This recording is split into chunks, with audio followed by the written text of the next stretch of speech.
Hello, and thank you for joining the Regional Admission Counselors of California for this presentation on writing college application essays. My name is Amber Patterson, and I'm a Regional Director of Admission at Texas Christian University. Being my 11th year of working in college admissions, I have read thousands of college application essays, and I'm excited to share with you today what makes better and worse essays in hopes that these tips will help make your essay writing both easier and more effective. With the highly competitive nature of selective college admissions, many applicants' transcripts and activities look similar. The essay is a way to give the reader a chance to get to know who you are as a person, not just a resume. There's not a single topic or formula for writing your essay that will gain you an advantage. Remember that the college admission teams are trying to build a community that needs all kinds of diverse students. Therefore, showcasing who you are in your essay instead of who you think we want is by far the best piece of advice we can give. Some things to keep in mind as you plan for and begin your writing. Although you should have an organized statement, this is not a research paper or analysis. It doesn't require an introduction, body, conclusion, etc. Not only do you have quite limited word count, the person reading your application likely has to read many applications in a short time frame and may need to read through your essay quickly. So it's best to get right to the point and tell your story. To write the strongest and most impactful essay, keep asking yourself, so what, as you write. If whatever you just wrote isn't crucial to the goals of your essay, replace it with something that is. Embrace this opportunity for the readers to meet you. The good news here is this essay is about you and you're the expert on that subject. So try to enjoy telling your story. Many application essay prompts are asking the same thing. Who are you? The prompts will give you ideas of what ways to share stories from your life that illustrate who you are, but the end goal is the same no matter which one you choose. Be sincere and write about something meaningful to you in your voice. The more authentic and genuine your writing is, the more it is going to help your application. Show, don't tell. Use stories from your life that allow the reader to make assumptions about your values rather than telling them what you value. For example, if I tell you I'm a really nice person, you may or may not believe me. But if you see me doing something really nice for someone, you will assume that I'm a nice person all on your own, and that will be far more powerful. Remember that the most important thing is not what happened, but how what happened shaped you into the person you are today. Focus your essay on your values and growth more than on the descriptive details of what happened in the story.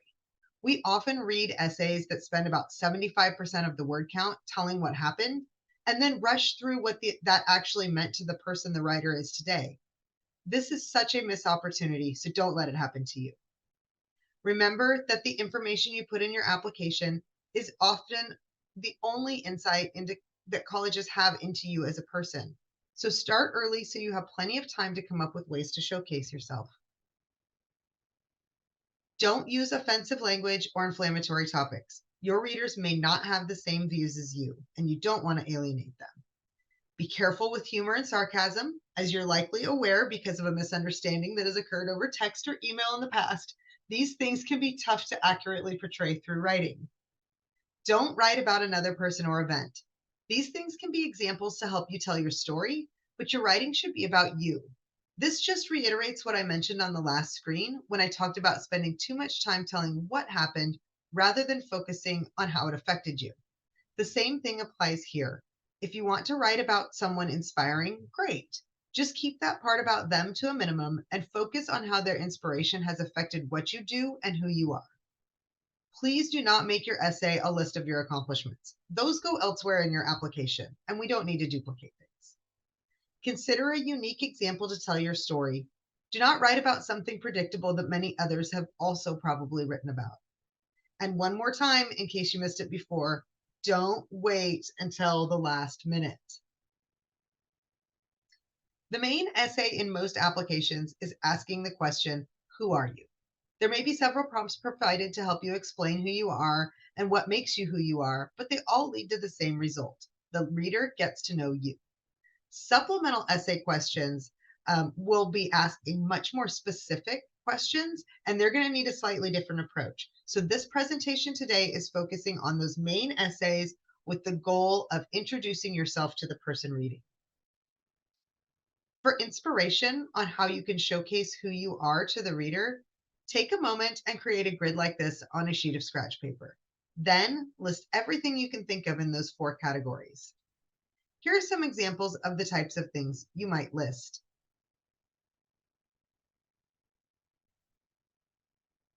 As you consider the ideas listed on the prior page, think about what each one would say about you. Remember that this is not the place to list your accomplishments, so you don't need to pick the one thing you think is most impressive. Try to pick the thing that has been most responsible in shaping you into the person you are today. As you consider telling your story, don't just recount, reflect. Think about, how did it affect you? What did you learn from the experience? How did it shape your worldview? What has it taught you about yourself and others? Who were you before and who are you now? There's not an expectation from universities that you write something completely unique and surprising that we've never heard before. With the number of essays we read every year and the number of years we've been reading them, you can imagine how difficult it is to really surprise us.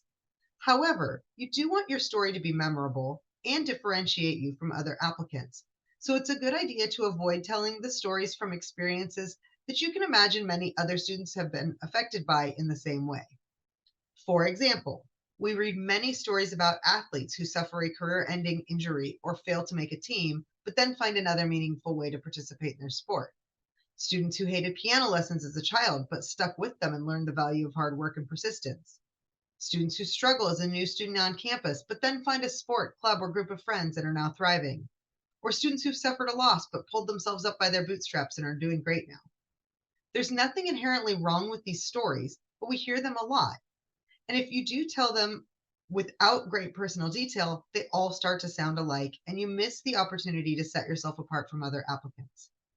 You can effectively write on these topics by committing to a lot of self reflection and sharing in detail both how this changed you and what you've learned about yourself. Another thing you will want to avoid is trying to impress admissions readers with big words and complex language constructs. We really want to hear your story in your voice. And when trying to impress, that effort is very often obvious and falls flat for a number of reasons. We're going to go over four of those now. First issue is what I like to call fluff. The length of your essay is limited, and you want your words to be impactful, not filler. Take a look at this passage on the left. Then take a look at this passage on the right that gets the job done in a much more efficient way while not losing the reader in all the extra words.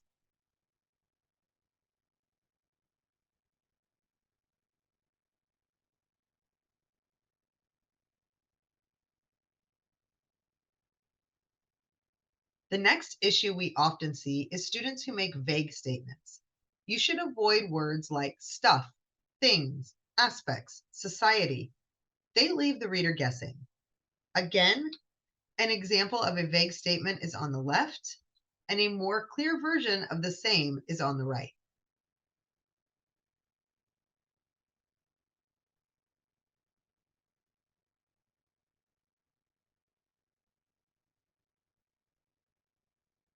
Using cliches diminishes the essay's message and reveal the author's lack of creativity. For the same reason, you should avoid quoting others unless the prompt specifically asks you to reflect on a quote.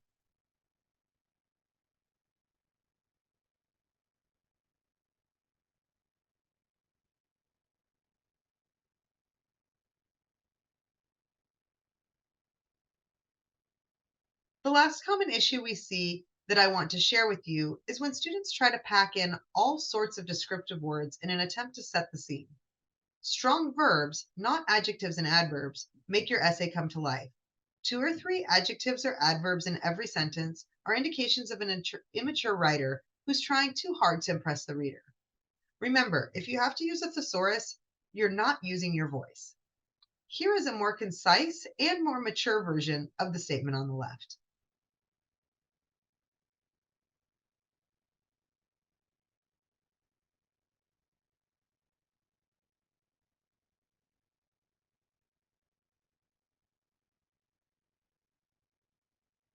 Once you've got your ideas of stories to share to reveal who you are, you need to put them together in a way that makes sense and is easy for the reader to follow. Unless the university specifies, there is no formal structure required for your application essays. In most cases, it's best to get right to the point and tell your story to answer the prompt. Here are a couple ways, adapted from Ethan Sawyer's College Essay Guide website, that you can outline an essay to make sure it does just that. Again, not a requirement, just a potentially helpful way to get yourself organized. One option is to present your story as a narrative. In this method, you will focus on one story at one place in time and tell us who you are at the end of it. You go deep into that one story to show some deep personal change. Here's how it works. You start by addressing who you were before this event. Then you discuss what happened that sparked a change in you and why it was important for you to change. Then reflect on what this change helped you realize about yourself, others, or the world, and what you did with this new information. Then wrap up the essay by sharing who you are now, what's different about you, and why does that matter. Another way you can organize your essay is by using the montage approach. Unlike the narrative, where you use one story and go very deep into that one area, in the montage, you will use two or three different stories and moments, revealing who you are over time. You go wide across your life to show shifts in perspectives and deep personal change. Here's how the montage approach works. You're going to start by sharing story one, then you're going to shift to story two, then shift to story three, etc., and then offer reflection about yourself. Obviously, this can be adapted to fit as many or as few stories as you would like. Just to reiterate, using one of these structures is not a requirement at all. They are simply tools to help you organize. If they don't work well for you, you definitely don't need to use them. Once you have brainstormed and gotten your thoughts down on paper in a readable and easy to follow structure, you should ask for some feedback. Friends and family members who know you well can help you think of the best stories from your life to showcase who you are. They can review what you have written and help you organize anything you've left out. Teachers can help you edit for grammar, spelling, and language. And counselors or college admission professionals can help make sure you are on the right track by providing big picture feedback about whether or not the essay is accomplishing what you want it to accomplish. And what about using artificial intelligence to craft your essay? Well, this is certainly a hot topic. Using AI can be helpful to organize your thoughts or brainstorm ideas, but allowing ChatGPT or any other AI source to write your essay will result in something impersonal and ineffective, even if you think it sounds better than what you could write your own. Admissions professionals want to hear from you in your voice. We can recognize over edited or AI generated essays, and it lessens their positive effect on your application. Overuse of AI in your college essay is not only a missed opportunity to share your unique voice, it also brings your work ethic into question, as we wonder if you will be willing to do the hard work on your own once you get to college, or if you will lean on others and or AI to do it for you then too. The bottom line here is, please edit your essay before you submit it. Feel free to get feedback from the people we just talked about, but take or leave the advice they provide. Make sure that any edits you make do not detract from your original voice, because using your unique voice to tell your unique story is going to create the essay that can most benefit your application. Thank you for watching this presentation on application essay writing, and best of luck to you as you move through the college admission process.